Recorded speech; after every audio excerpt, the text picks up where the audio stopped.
Olá, meus amigos, meus irmãos, espero que vocês estejam bem, amando Jesus e sendo abençoados por Ele. Bom, hoje nós vamos entrar no capítulo 2 do nosso livro, o livro do profeta Abacuque. Semana passada nós terminamos o capítulo 1 e, portanto, hoje vamos dar prosseguimento ao nosso estudo. E nós vamos começar hoje com os versículos 1 a 5, tá bom?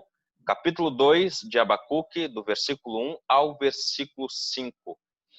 Lembrando que a nossa grande ideia desse estudo é confiando em Deus em tempos difíceis, e o nosso versículo-chave está em Abacuque 2:4. Eis o soberbo, sua alma não é reta nele, mas o justo viverá pela fé.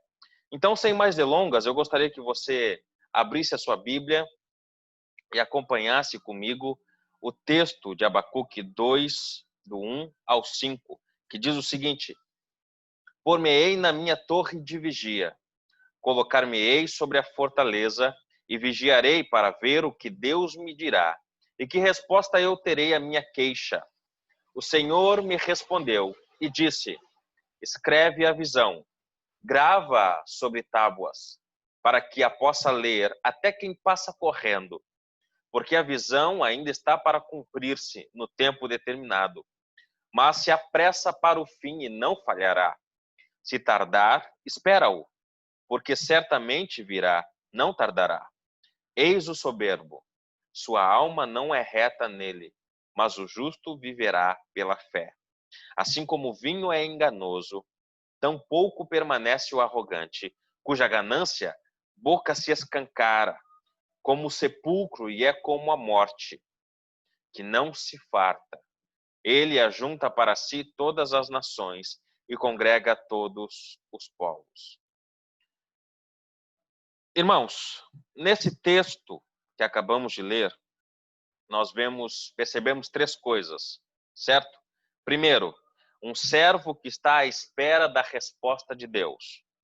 Nós terminamos o capítulo 1 vendo a queixa do profeta para com Deus. Ele se coloca diante de Deus, depois de ouvir como Deus irá disciplinar o povo, e ele, em oração, se dirige a Deus perguntando por que Deus iria castigar, disciplinar o povo com uma nação que era mais ímpia do que a própria nação de Judá.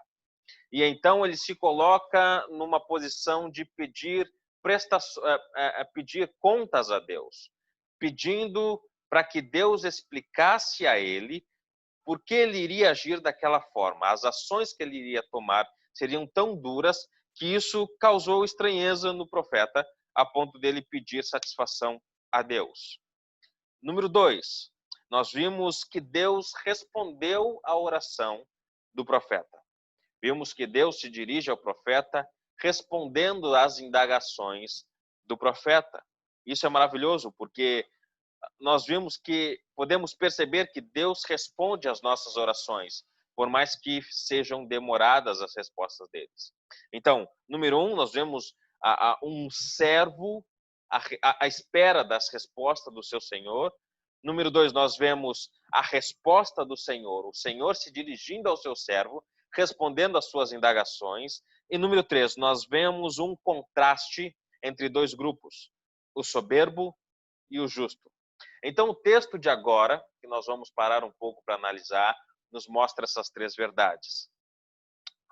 E nós vamos ver como é que começa esta parte do capítulo 2, a espera de uma resposta, ou a espera de um milagre, se nós pudéssemos intitular o texto assim. E quando nós falamos sobre esperar respostas de Deus, sobre nos colocarmos numa posição de quem está aguardando algo de Deus, eu sempre me lembro do Salmo 40, do 1 ao 3. Esse Salmo 40 é fascinante. Ele nos ensina algo sobre a oração que muitas vezes é esquecido por alguns cristãos. E o texto diz o seguinte: esperei confiadamente pelo Senhor. Ele se inclinou para mim e me ouviu quando clamei por socorro.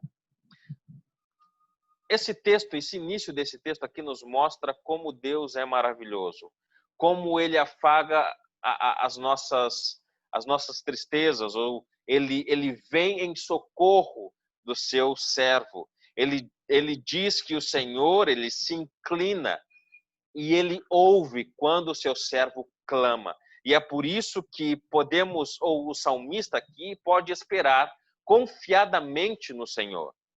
O texto continua dizendo: tirou-me do poço de perdidão, de um tremedal de lama, colocou-me os pés sobre uma rocha e me firmou os passos. E me pôs nos lábios um novo cântico, um hino de louvor ao nosso Deus. Muitos verão essas coisas, temerão e confiarão no Senhor. Esse salmo nos fala muito sobre confiar em Deus, e essa confiança parte da certeza de que Deus se inclina e ouve e responde às nossas orações no tempo devido. E Ele nos salva. Ele nos tira da perdidão, Ele nos tira da lama e Ele nos coloca sobre a rocha. E a rocha é Ele. Nós estamos firmes nele. E nós, então, podemos cantar um novo cântico. Podemos cantar um novo hino de louvor ao nosso Deus. E muitos vão ver e vão temer, mas também confiarão em Deus. E é isso o que nós vamos ver no texto do profeta Abacuque nesse capítulo. O versículo 1 diz o seguinte: por-me-ei na minha torre de vigia, colocar-me-ei sobre a fortaleza e vigiarei para ver o que Deus me dirá e que resposta eu terei à minha queixa. Bom, deixa eu explicar algumas coisas aqui para vocês. Na antiguidade, os vigias ou os guardas, os atalaias, eles eram responsáveis por alertar a cidade de qualquer tipo de perigo que estava se aproximando da cidade. Ou seja, eles eram pessoas que se colocavam em uma torre e eles estavam olhando para fora da cidade, tentando perceber algum perigo, alguma coisa que pudesse dar perigo à cidade. E então, quando houvesse algum tipo de perigo, eles alertariam a cidade. É como naqueles filmes antigos, que você tem o guarda e está vindo uma invasão e ele começa a tocar um sino ou começa a bater em alguma coisa, em um tambor, para alertar o povo de que está chegando uma invasão. É exatamente essa figura aqui. E se eles não fossem fiéis ao seu trabalho e o povo morresse por causa da invasão, o sangue do povo cairia nas mãos deles. Existem textos bíblicos que mostram isso. Veja em Ezequiel 3, 17 a 21, Ezequiel 33, do 1 ao 3. Nós temos essas figuras ali escritas, mostradas naqueles textos ali. Abacuque, então, ele se vê como um desses vigias, como um desses atalaias, desses guardas.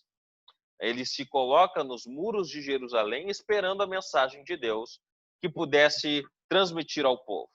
Ele iria voltar a se dirigir ao povo de maneira a entregar a eles a mensagem que Deus daria a ele enquanto ele esperava, vigiando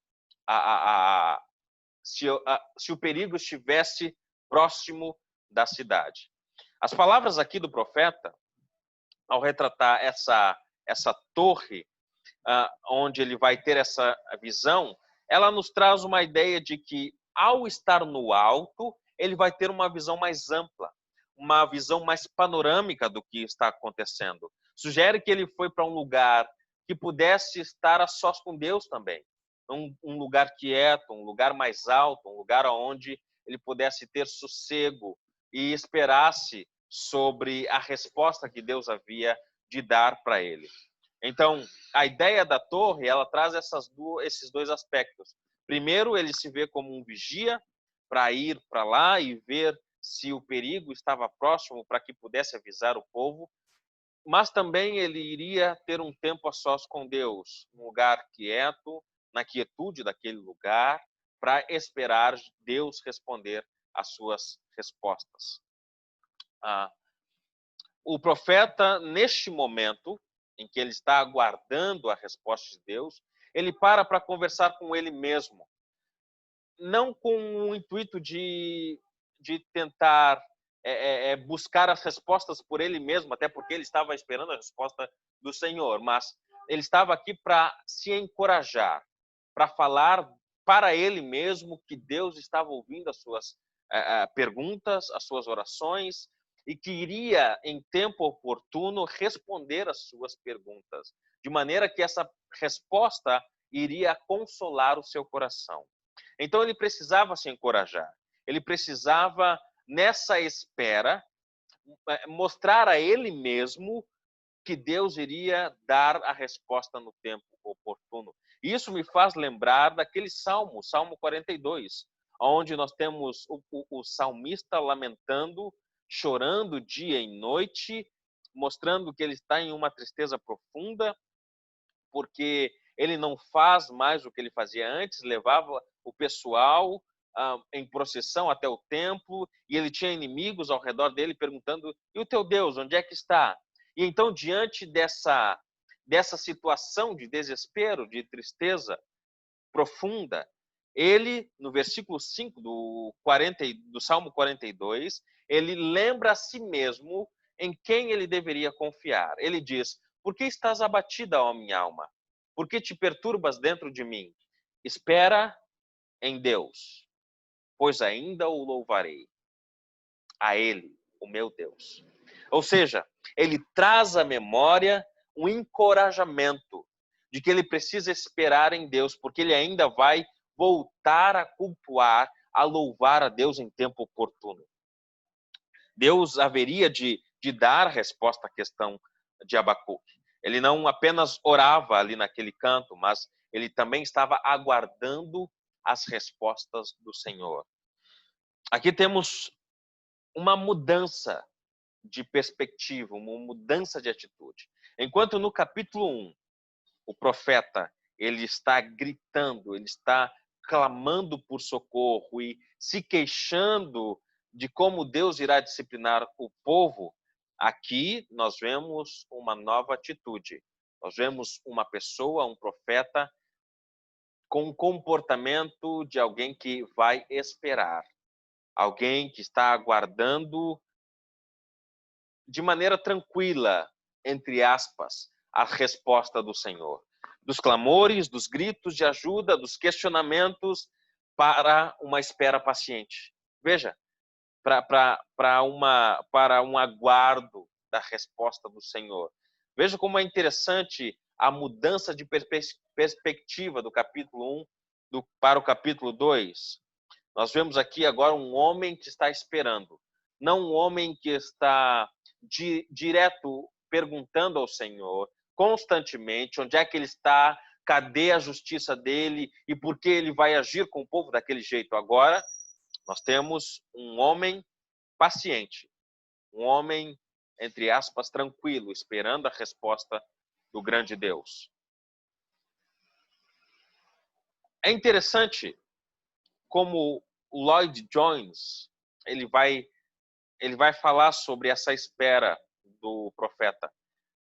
Martin Lloyd Jones, ele diz o seguinte: Abacuque, ele se desliga dos seus problemas, aparentemente. Veja o que ele diz. O princípio ensinado por Abacuque é que devemos nos desligar do problema e descansar em Deus. O que Abacuque está fazendo aqui é não olhar mais para os problemas, mas é olhar para Deus. O seu olhar mudou de lado. Antes ele olhava para o lado, olhava para o outro, olhava para frente, olhava para as costas e só via violência, opressão, o injusto oprimindo o justo, mas agora os seus olhos não estão mais para a direita, nem para a esquerda, nem para frente, nem para trás. Os seus olhos estão para cima. Ele está olhando para cima, buscando Deus, buscando as coisas que vêm lá do alto, tendo uma perspectiva mais divina, mais eterna das coisas que estão acontecendo ali. Abacuque diz: vou sair desta depressão, vou para a torre de vigia, vou buscar as coisas do alto, vou olhar para Deus e para Ele somente. Vemos no capítulo 1 um homem desesperado, completamente assustado, Mas agora nós vemos um homem paciente, um homem que está aguardando a resposta do grande Deus para ele. Ele não vai ficar naquela situação de clamar constantemente ao Senhor. Agora ele entendeu quem é o Deus que ele serve. E nós vimos isso nos últimos versículos do capítulo 1. Ele olha para Deus e vê os seus atributos, as suas características. E por causa disso ele entende que Deus está agindo e que pode responder às suas perguntas. É necessário, meus irmãos, termos paciência e sobriedade em meio às lutas das nossas vidas. Em meio aos dramas das nossas vidas, nós precisamos ter paciência, sermos sóbrios. Não precisamos ou não devemos ficar acorrentados ou afundados nos nossos problemas. A chave da liberdade é encontrada em Jesus Cristo. Jesus Cristo, ele veio, ele venceu a morte, venceu o pecado. Na verdade, ele veio para perdoar-nos dos nossos pecados ao morrer na cruz, ao ressuscitar ao terceiro dia e nos dar vitória. Então, diante dos dilemas, dos problemas que temos, nós precisamos olhar para Jesus e ver a vitória dele na cruz e ver como ele nos libertou dos nossos problemas. Ele é a chave, ele é a única chave que pode nos desacorrentar dos nossos problemas.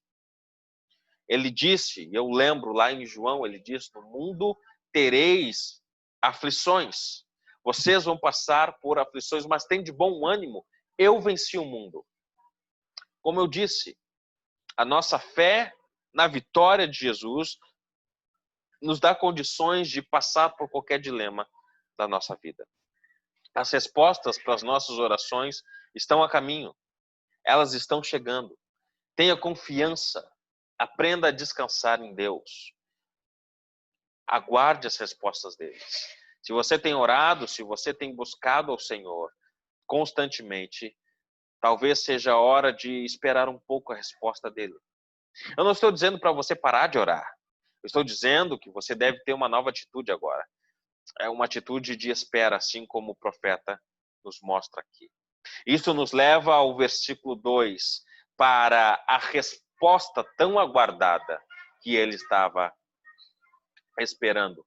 O versículo 2 e 3 do capítulo 2 nos mostram a resposta de Deus. Deus ouviu a oração do profeta e respondeu.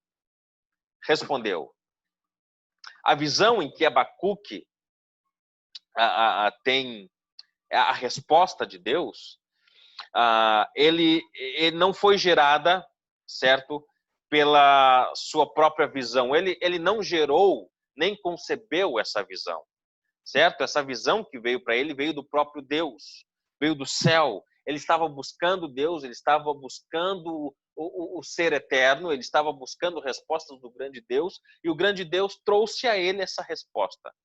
Ela foi revelada ao profeta de uma maneira audível, porque o texto diz que Deus respondeu e disse a ele, escreve a visão. Parece que foi audível o que ele estava recebendo do Senhor. A visão dada a Abacuque deveria ser registrada. Isso aqui é outra coisa interessante. Deus disse a Abacuque que ele deveria registrar a resposta que ele estava recebendo. Não só para ele, mas que deveria ser um registro público. Desculpe. Deus manda Abacuque escrever a visão e gravar ela sobre tábuas. É como se Deus estivesse dizendo, Abacuque, eu quero que você escreva em algo que possa ser visto por todos. E o interessante do versículo é que ele diz assim, escreve a visão, grava sobre tábuas para que a possa ler até quem passa correndo. Então, para alguém que passasse correndo, pudesse ler, deveria ser em letras grandes. Deveria ser em letras garrafais. Porque não tem como alguém passar correndo e ler algo com letras miúdas. Então teria que ser uma letra grande. Deus estava trazendo a revelação e essa revelação iria ser permanente. Tanto é que nós temos o registro em nossas mãos do que Abacuque deveria registrar nos seus tempos. Isso é fabuloso, meus irmãos, porque Deus permitiu que nós, nos nossos dias, pudéssemos ter acesso ao registro que ele mandou que Abacuque escrevesse. Isso é fabuloso. Isso é demais. Nós temos acesso a este grande registro de Deus por meio de Abacuque. Era uma mensagem universal que todos deveriam conhecer. Essa visão deveria ser perpétua ao longo dos séculos como verdade gloriosa de Deus. Eu acredito, meus irmãos, que Deus permitiu que esse registro chegasse até nós, para que nós pudéssemos ter a certeza e a convicção de que Deus ele cumpre a sua palavra, que ele cumpre as suas promessas, que ele cumpre aquilo que ele disse que iria fazer. Nós temos o privilégio de ter a convicção de que Deus irá cumprir cada palavra, cada promessa que ele deu a nós, assim como ele fez com o profeta. Infelizmente, aqueles que não têm Cristo, aqueles que não conhecem a Jesus, não têm essa convicção, não têm esta verdade cravada no seu coração, e por isso estão sem esperança no mundo. Mas eu quero dizer que eles podem ter essa convicção no momento em que olharem para Jesus Cristo e confiarem nele por meio da fé. Essa visão apontava para o futuro, para algo que iria acontecer com o povo de Judá, mas também que iria acontecer com o povo de Babilônia. Ela descortinava o glorioso propósito de Deus de salvar o homem mediante a fé, e não pelos seus pretensos méritos. Isso vai nos levar para os versículos seguintes. O que Deus faz é perfeito, ok? O que ele faz de maneira perfeita. O que Deus diz se cumpre. O que ele falou vai se cumprir. Ninguém pode frustrar os desígnios de Deus, nem jamais anular os seus gloriosos planos. A visão não enganará nem desapontará, mas por certo acontecerá. Veja o que ele diz no versículo 3, porque a visão ainda está para cumprir-se no tempo determinado, no tempo de Deus, no tempo oportuno vai se cumprir. E se apressa para o fim, não vai falhar. Esse fim está ligado à destruição dos caldeus e à restauração do povo. Se tardar, olha só, ele ainda traz um aviso. Se tardar, fica tranquilo, espera, como você acabou de esperar a minha resposta, porque certamente virá, não tardará. O tempo de Deus é perfeito. Lembra, ele está fora do nosso tempo e espaço. O tempo para ele é diferente do nosso. Para nós pode demorar uma eternidade, mas para ele é como se fosse um estalo de dedos. E aqui nós podemos aplicar para nós de uma maneira bem contundente acerca da revelação de Deus. Hoje a palavra, a Bíblia escrita é a nossa revelação. Deus nos deu a sua própria revelação, de Gênesis a Apocalipse. Nós não precisamos de mais nada, de nenhum outro tipo de revelação, nem sonho, nem profecia, nem alguém sonhando com alguma coisa para nos trazer a revelação de Deus. Nós não precisamos disso. Nós temos nas nossas mãos a revelação inteira de Deus. E ela não foi fruto de imaginação humana, nem de ideias das mentes mais iluminadas, mais inteligentes. Só conhecemos a Deus, só temos acesso a Deus e o seu plano para salvar o homem, porque ele transmitiu na sua palavra. E ele permitiu que a sua palavra fosse registrada. E nós a temos hoje, graças a Deus. Isso, a ideia de que Deus irá punir o injusto, irá restaurar o justo, ou irá dar vida ao justo por meio da fé, nos é revelado aqui nos versículos de 4 a 5. E este trecho, meus irmãos, é a chave de todo o livro.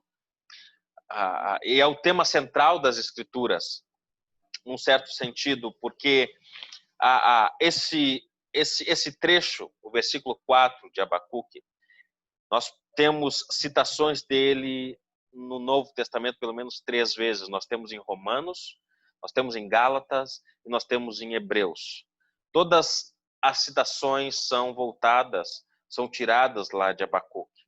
E até o Talmud, que é o livro dos judeus, onde contém a lei moral, contém as tradições, contém todos os aspectos da lei, e para o judeu é um livro importantíssimo.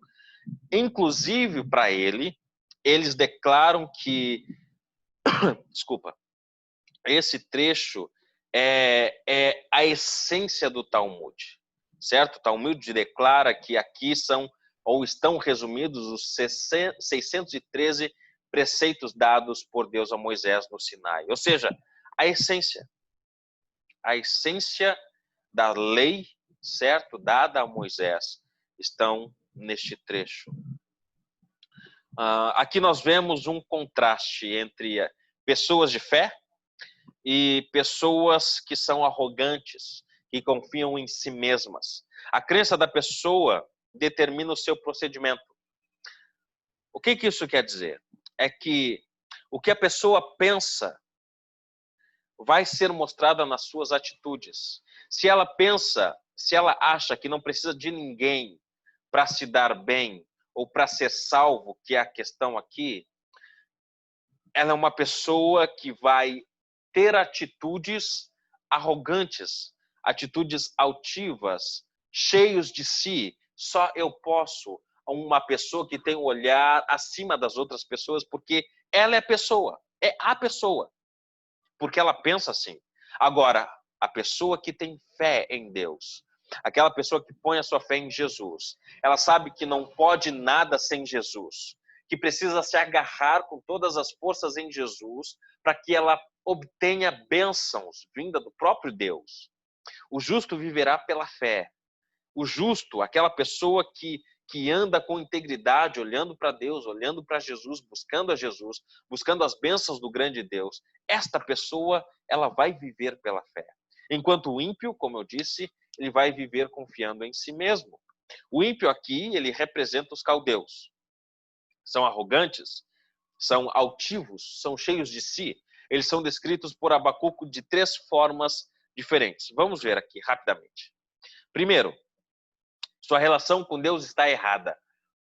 Deus diz ao profeta, eis o soberbo. O povo caldeu é soberbo.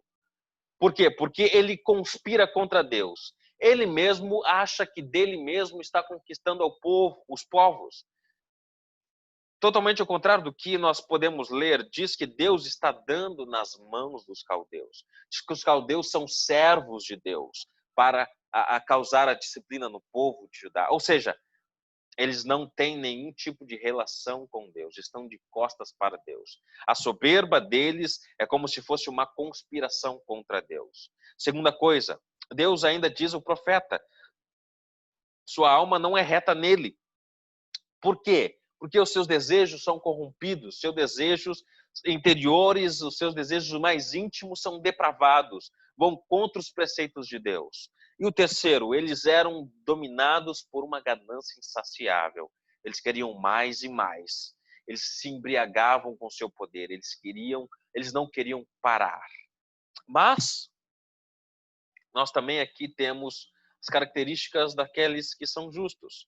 E aqui a gente vai ver algumas características desses justos. Primeiro, o soberbo confia em si. O justo coloca sua confiança em Deus. O soberbo espera na sua força. O justo, ele vive pela fé, não na força dele, mas na força de Deus. O soberbo está destinado à morte. Porém, o justo, ele é liberto da morte por meio da fé. Que mais? O justo é aquele que confia na palavra de Deus, nas promessas de Deus, nas respostas de Deus para suas orações. O justo é aquele a quem Deus ama, aquele quem Deus considera justo, não pelos méritos dele, mas pelos méritos dele mesmo, de Deus. Deus o considera justo, declara justo, porque confia pela fé em Deus, não nas suas próprias forças. O justo é aquele a quem Deus justifica pelos méritos de outra pessoa. E aqui nós estamos falando de Jesus. Deus declara uma pessoa justa ou a justifica pelos méritos de Jesus Cristo. Que mais? O justo é aquele que é justificado mediante a fé. Não pelos seus próprios esforços, mas pela fé que ele deposita em Jesus. O grande ensino de Abacuque aqui é que o justo vive pela fé e vai continuar vivendo pela fé até que morra ou até que Cristo volte. Pela fé ele vive, pela fé ele vence, pela fé ele se dispõe a morrer, na certeza de que ninguém pode separá-lo do amor de Deus. Amém? Deus está cuidando de nós e nós precisamos confiar nos cuidados de Deus e viver confiando nestes cuidados. O que nós podemos tirar desse texto como aplicações para nós? Número 1, tenha paciência e sobriedade em meio às lutas da sua vida. Pare um pouco, avalie o campo, olhe para a situação, tenha paciência, porque será resolvida. Deus irá resolver para você. Tenha sobriedade, haja com cuidado, pense antes de fazer as coisas, seja cuidadoso, esteja atento às respostas de Deus. Lembre-se que as respostas das suas orações estão a caminho. Deus está providenciando as respostas para você. Descanse nele. Como é que eu descanso nele, pastor Leandro? Continue fazendo as suas atividades normais. Continue amando o seu esposo, amando a sua esposa, cuidando do serviço no Senhor. Continue orando ao Senhor. Continue caminhando em integridade, olhando para Cristo. Não pare de fazer as suas coisas porque ao seu redor está tudo conturbado. Mas continue vivendo de maneira que agrade a Deus. Descanse nele. A punição do povo de Deus pode ser dura. A disciplina que Deus traz ao seu povo pode ser dura. Mas vai terminar um dia. E após o término virá a restauração. Porém, a punição dos ímpios, essa será para sempre. Será eterna. Não haverá restauração para eles. E um versículo que cabe bem aqui é que Deus ele resiste aos soberbos. A ideia de resistir aqui desta palavra, desta ação, deste verbo resiste ou resistir, é a ideia de se colocar como um obstáculo, como colocar uma parede de concreto impedindo, resistindo a passagem de alguém. É assim que Deus te coloca contra o soberbo, como parede de concreto impedindo a progressão do soberbo. Ele não vai continuar. Por quê? Porque Deus resiste a ele, mas dá graça aos humildes. O Senhor enche de graça os humildes, aqueles que confiam nele, aqueles que se jogam nos braços dele confiadamente, sem olhar para os lados. A esses que olham para Jesus com fé, se agarram em Jesus com fé, esse será agraciado por Jesus. E o último, pela fé nós somos salvos. Sem fé, nós não herdaremos os céus. Pela fé somos salvos. Pela fé nós vencemos o mundo. Pela fé somos justificados. A fé é algo importante, meus irmãos.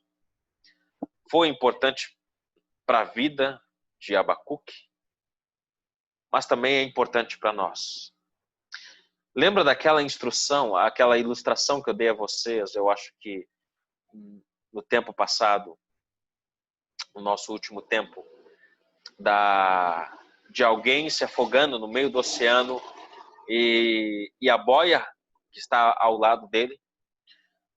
Quando você está no meio do oceano e não sabe nadar, e não tem barco, não tem canoa, não tem jangada, mas você olha para o lado e vê uma boia, qual é a sua atitude em ver a boia? Qual é a sua ação? Assim como eu, quero acreditar que você tentaria nadar o mais rápido possível para se agarrar naquela boia, porque você entenderia que aquela boia era o único jeito de você salvar a sua vida e não morrer afogado.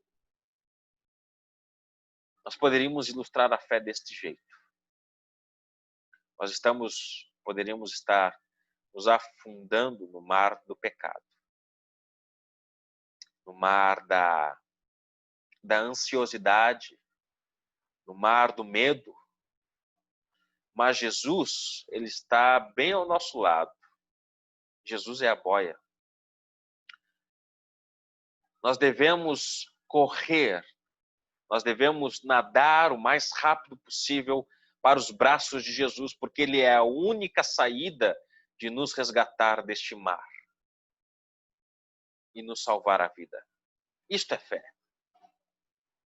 É nos jogar inteiramente, de olhos fechados, nos braços de Jesus, sem pensar em mais em nada. E tenha certeza de que ele vai nos livrar. Ele vai livrar você. Então, que busquemos ser homens e mulheres de fé. Para você que não conhece Jesus ainda, você está se afogando neste mar. No mar de medos, no mar de ansiosidade, no mar de impaciência, no mar conturbadíssimo, no mar de pecado. Mas Jesus é a sua boia e ele está bem perto de você. Se você não correr para ele, você morrerá e o seu fim será trágico. Então, que Deus nos abençoe. Até o próximo tempo e até lá.